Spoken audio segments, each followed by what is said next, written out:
এমন কিছু খবর আছে যেগুলো শুনলেই সাধারণ মানুষের মুখে হালকা হাসি ফুটে ওঠে। শেয়ার বাজারের ওঠানামা বা ডলারের দাপট সাধারণত উদ্বেগ বাড়ালেও কখনো কখনো সেই একই ঘটনা প্রবাহ সাধারণ ক্রেতা এবং দীর্ঘমেয়াদী বিনিয়োগকারীদের জন্য নিয়ে আসে স্বস্তির হাওয়া। ঠিক তেমনি এক মুহূর্তের সামনে দাঁড়িয়ে আছে স্বর্ণ ও রূপোর বাজার। টানা কয়েকদিনের দোলাচলের পর বাজারের ভাষা বদলাতে শুরু করেছে। আতঙ্কের বদলে আলোচনায় উঠে আসছে নতুন করে কেনাকাটার সুযোগ, আর বহুদিনের অপেক্ষার পর আবার গয়নার দোকানের দিকে তাকানোর সাহস। গত কয়েক মাস ধরে সোনার উপর দাম যে উচ্চতায় পৌঁছেছিল, তাতে অনেক পরিবারই গয়না কেনার পরিকল্পনা থাকলেও পিছিয়ে যাচ্ছিল। বিয়ে, উৎসব, পারিবারিক অনুষ্ঠান সব ক্ষেত্রেই সোনার গুরুত্ব আলাদা, কিন্তু চড়া দামের কারণে বহু মানুষই অপেক্ষা করার পথ বেছে নিয়েছিলেন। বিনিয়োগকারীরাও দ্বিধায় ছিলেন, এত উঁচু দামে সোনা মানে ঝুঁকি বাড়ানো। সে দীর্ঘ অপেক্ষা শেষে বাজার যেন হঠাৎ করেই খুলে দিল নতুন এক জানলা। সেখানে স্বস্তির সঙ্গে সুযোগের কথাও শোনা যাচ্ছে। এবার আসা যাক বাস্তব সংখ্যার কথায়। জাতীয় রাজধানীর বাজারে টানা কয়েকদিনের লেনদেনে সোনা ও রূপোর দামে বড়সড় পরিবর্তন দেখা গেছে। বর্তমানে সোনার দাম নেমে এসেছে প্রতি 10 গ্রামে 1,52,700 টাকা, আর রূপোর দাম দাঁড়িয়েছে প্রতি কেজি 2,60,000 টাকা। কয়েকদিন আগের তুলনায় এই পতন নিঃসন্দেহে চোখে পড়ার মতো। তবে এই ঘটনাকে শুধুই ধস বলে দেখলে ছবিটা পুরোটা ধরা পড়বে না। অনেক সাধারণ ক্রেতা ও নতুন বিনিয়োগকারীর কাছে এটা আসলে বহু প্রতীক্ষিত স্বস্তির খবর। এমন এক সময় যখন বাজারে ঢোকার দরজাটা আবার একটু বেশি খোলা মনে হচ্ছে। বাজারে একটা পুরনো কথা আছে, দাম বাড়লে কষ্ট পান যারা কিনতে চান, আর দাম কমলে অস্বস্তি হয় যারা আগেই কিনে ফেলেছেন।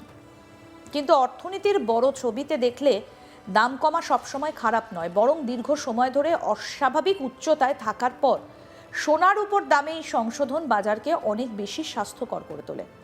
মাত্র কয়েকদিন আগেই এই দুই ধাতু ছুঁয়েছিল সর্বকালীন উচ্চতা। তারপর থেকেই অনেক বিশেষজ্ঞ বলেছিলেন, এত দ্রুত উত্থানের পর বাজারে একটা স্বাভাবিক বিরতি দরকার। শেষ 3টে ট্রেডিং সেশনে রূপোর দাম কমেছে প্রায় 1,44,500 টাকা, আর সোনার দাম কমেছে প্রায় 30,300 টাকা। শতাংশের হিসেবে এই পতন বড় হলেও বাজারের দৃষ্টিতে এটা অনেকটাই অতিরিক্ত উত্থানের পর স্বাভাবিক সংশোধন। এই পরিবর্তন সাধারণ মানুষের জন্য কেন ভালো খবর সেটা বোঝা কঠিন নয়। ভারতের মতো দেশে সোনা শুধু বিনিয়োগের মাধ্যম নয়, এটা আবেগের সঙ্গেও জড়িয়ে আছে। বিয়ে মানেই সোনা, উৎসব মানেই সোনা, ভবিষ্যতের সঞ্চয় মানেই সোনা। কিন্তু যখন দাম খুব চড়া থাকে তখন সেই আবেগটাই অনেক সময় চাপ হয়ে দাঁড়ায়। অনেক পরিবার পরিকল্পনা করেও গয়না কেনা পিছিয়ে দেয়। এখন দামের এই নামা সেই অপেক্ষার অবসান ঘটাতে পারে। জুয়েলারি ব্যবসায়ীদের মধ্যেও নতুন করে আশার সঞ্চার হচ্ছে, কারণ দাম কমলে সাধারণত বাজারে ক্রেতার সংখ্যা বাড়ে। যারা এতদিন আরেকটু নামুক বলে অপেক্ষা করছিলেন, তারা এবার দোকানের দিকে মুখ ফেরাতে পারেন। এর প্রভাব পড়তে পারে গোটা গয়না শিল্পের ওপরেও, যেখানে দীর্ঘদিন ধরে চড়া দামের কারণে বিক্রি কিছুটা থমকেছিল। শুধু গয়নার ক্রেতাই নন, বিনিয়োগকারীরাও এই মুহূর্তটাকে আলাদা চোখে দেখছেন। অনেক বড় বিনিয়োগকারী দীর্ঘদিন ধরে অপেক্ষায় ছিলেন বাজারে ঢোকার একটা তুলনামূলক নিরাপদ সময়ের জন্য। যখন কোনো সম্পদের দাম রেকর্ড উচ্চতায় থাকে, তখন নতুন করে বিনিয়োগ মানে ঝুঁকি নেওয়া। এখন দামের এই নামা সেই ঝুঁকিটাকে কিছুটা হলেও কমাচ্ছে। অবশ্যই কেউ নিশ্চিত করে বলতে পারে না যে দাম এখান থেকে ঘুরে দাঁড়াবে। বাজার সবসময় অনিশ্চয়তার খেলা। তবু ইতিহাস বলছে সোনা ও রূপো দীর্ঘমেয়াদে প্রায়ই মূল্য সংরক্ষণের ভালো মাধ্যম হিসেবে নিজেদের প্রমাণ করেছে। তাই অনেকের কাছে এই সময়টা ভয় পাওয়ার নয়, বরং পরিকল্পনা করে এগোনোর। এই দাম কমার পেছনে একাধিক আন্তর্জাতিক কারণ কাজ করেছে। কি? সাম্প্রতিক দিনে আমেরিকান ডলার শক্তিশালী হয়েছে, আর সাধারণত ডলার শক্তিশালী হলে সোনার উপর মতো পণ্যের দাম চাপে পড়ে, কারণ এই ধাতুগুলো ডলারে মূল্যায়িত হয়।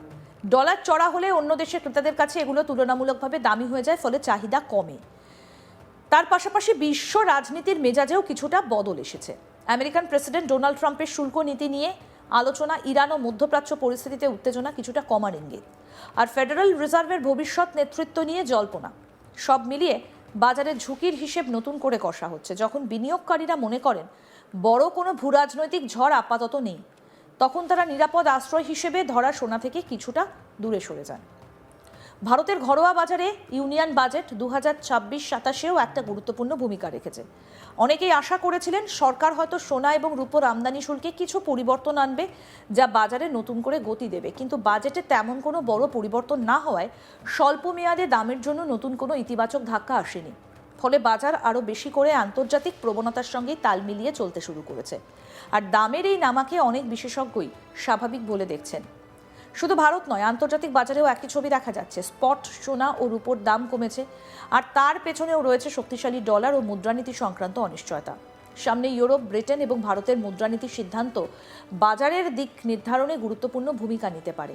সুদের হার যদি দীর্ঘদিন চড়া থাকে, তাহলে সোনার মতো সুদহীন সম্পদের আকর্ষণ কিছুটা কমতেই পারে। আবার সুদের হার কমার ইঙ্গিত মিললে ছবিটা দ্রুত বদলাতেও পারে।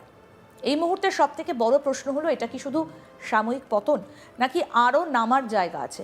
এর উত্তর সময় দেবে। তবে এটুকু বলা যায়, বর্তমান স্তর অনেকের কাছেই আগের তুলনায় অনেক বেশি স্বস্তিদায়ক এন্ট্রি পয়েন্ট। বিশেষ করে যারা দীর্ঘমেয়াদের সঞ্চয় বা বিনিয়োগের কথা ভাবছেন, তাদের জন্য এটা ধীরে ধীরে বাজারে ঢোকার একটা সুযোগ হতে পারে, একেবারে সব টাকা না ঢেলে ধাপে ধাপে এগোনোর কৌশল নিয়ে। সব মিলিয়ে বলা যায়, এই মুহূর্তে সোনার উপর বাজারের খবর মানে শুধু পতনের গল্প নয়, বরং স্বস্তির নিঃশ্বাস। যারা গয়না কেনার অপেক্ষায় ছিলেন, যারা বিনিয়োগের সুযোগ খুঁজছিলেন, তাদের জন্য বাজার কিছুটা হলেও দরজা খুলেছে। ঝুঁকি অবশ্যই আছে, কারণ বাজার কখনো স্থির থাকে না। তবু এতদিনের চড়া দামের পর এই নামাটা অনেকের কাছেই একটা স্বাগত পরিবর্তন। অর্থনীতির ভাষায় একে বলা যেতে পারে ভয়ের বাজার থেকে সুযোগের বাজারে এক পা এগোনো। আর সাধারণ মানুষের চোখে দেখলে এটা নিঃসন্দেহে একটা ভালো খবর।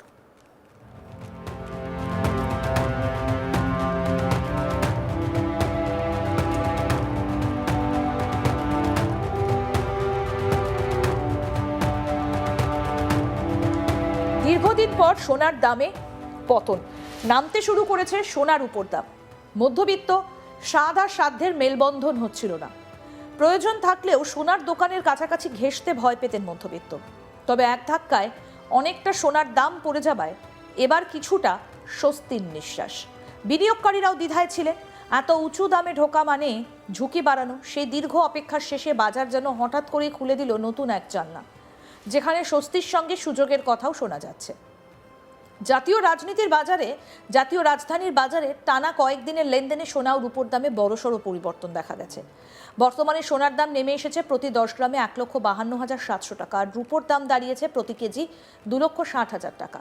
কয়েকদিন আগের তুলনায় এই পতন নিঃসন্দেহে চোখে পড়ার মতো। তবে এই ঘটনাকে শুধু ধস বলে দেখলে ছবিটা পুরোটা ধরা পড়বে না। অনেক সাধারণ ক্রেতা ও নতুন বিনিয়োগকারীর কাছে এটা আসলে বহু প্রতীক্ষিত স্বস্তির খবর।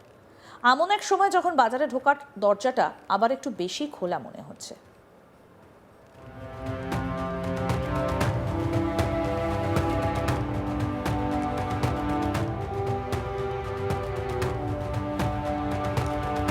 বাজারে একটা পুরনো কথা আছে, দাম বাড়লে কষ্ট পান যারা কিনতে চান, আর দাম কমলে অস্বস্তি হয় যারা আগেই কিনে ফেলেছেন। কিন্তু অর্থনীতির বড় ছবিতে দেখলে দাম কমা সবসময় খারাপ নয়। আরও আপডেট পেতে দেখতে থাকুন আজ তাক বাংলা। সাবস্ক্রাইব করুন, নোটিফিকেশন পেতে বেল বাটন অপশন প্রেস করুন।